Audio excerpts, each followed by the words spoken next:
Menya iby'uyu mugabo wahinduye kwandika, gusoma na Kiliziya.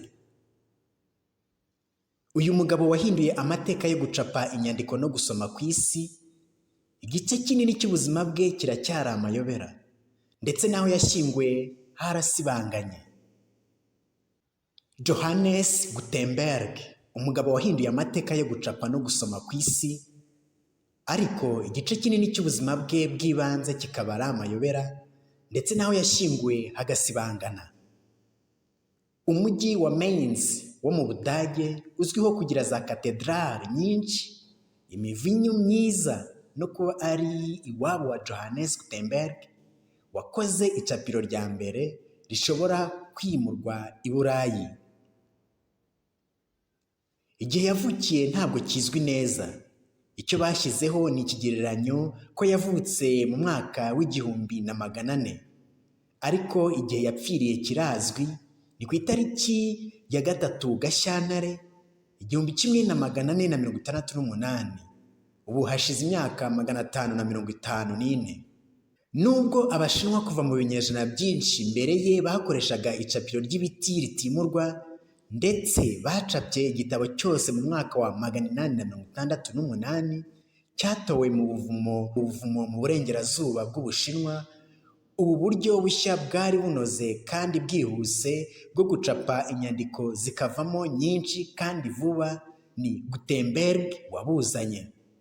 Imashini yakoze nizo zahinduye ibintu muri siyansi, ibinyamakuru, ibitabo, abantu benshi batangira kwiga gusoma, havuka n'amadini yiyomoye kuri Kiliziya Gatolika yari rukumbi. Gusa nanone ibyo ntiyari kubigeraho iyo hataba harabayeho ubundi buvumbuzi imbere, nabwo bukomeye cyane ariko kenshi bwirengagizwa: urupapuro.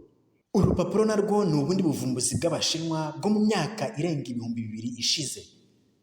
Mbere na mbere barukoze bagamije kurutwaramo ibintu by'agaciro, ariko abantu baje gutangira kurwandikaho kuko rwari rutaremereye nk'umugano kandi runahendutse. Nyuma Abarabu bararwakiriye, ariko Abakristo i Burayi ntibarwakira. Mu binyejana byinshi bakomeje gukoresha ibice by'uruhu rutunganije byari binahenze. Nta Bibiliya yanditse ku bice by'uruhu yandikwaga ku mpu z'intama 250, ariko kuko abantu bake aribo bari bazi gusoma cyangwa kwandika, ntacyo byari bivuze cyane. Impapuro za mbere zageze mu Budage mu myaka mikeya ibarirwa muri 10 mbere y'uko Gutenberg akora iriya mashini ye icapa.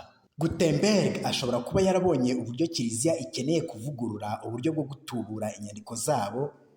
Ibyakorwaga n'abakozi bayo bandikisha intoki, akazi kagenda buhoro kandi gasaba abakozi benshi, ntibyari bigishoboka guhaza isoko ry'abakeneye ibitabo icyo gihe. Mu gitabo cye Revolutions in Communication, Media History from Gutenberg to the Digital Age, Dr. B. Kovarik wo muri kaminuza ya Radford muri Amerika avuga ko umukozi umwe wiriwe yandikisha ibaba na wino yarangizaga urupapuro rumwe, naho imashini ya Gutenberg yakubye inshuro 200 akazi k'umukozi umwe wiriwe yandikisha intoki. Ibitabo bya mbere yacapye ni Bibiliya hagati y'150 n'180. Muri zo 48 nizo ubu ziri ku isi. Mu nzu ndangamurage yamwitiriwe mu mujyi wa Mainz hariyo 2 zihamurikirwa.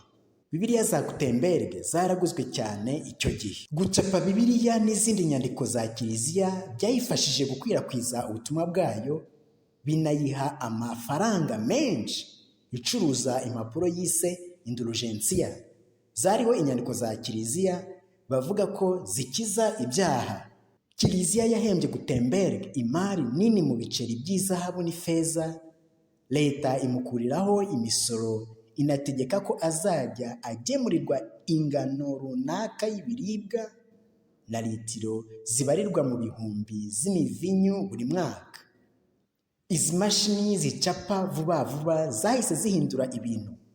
Kugeza mu 1470 buri mujyi w'i Burayi wari ufite kompanyi z'amacapiro, naho mu myaka y'1500 ibitabo bibarirwa muri za miliyoni byari bimaze gucapwa no kugurishwa. Ibyo byatumye habaho kumenyekana kw'ibitekerezo bishya nk'ibya Martin Luther mu gitabo yise 95 Theses cyanengaga icuruzwa ry'indulgensiya gikorwa na Kiliziya. Mu 1517 kopi zirenga 300,000 z'igitabo cye zari zimaze gucapwa no kugurwa. Ibyo byaganishije ku mpinduka zikomeye muri Kiliziya no gucikamo ibice kwayo. Nyuma y'imyaka agashyi ariyo iriho gusa havuka andi madini. Tugarutse kuri Gutenberg, nubwo imashini ye yahinduye bikomeye iby'inyandiko n'ibitabo no gusoma ku isi, byinshi kuri uyu mugabo biracyari amayobera nk'uko umunyamateka John Leonard yabyanditse. Amaze gupfa mu buryo butazwi neza, yashyinguwe muri Kiliziya nk'umwe mu bantu bakomeye ba Kiliziya, ariko iyo Kiliziya yaje gusenywa ndetse n'aho yahoze ubu hari umuhanda.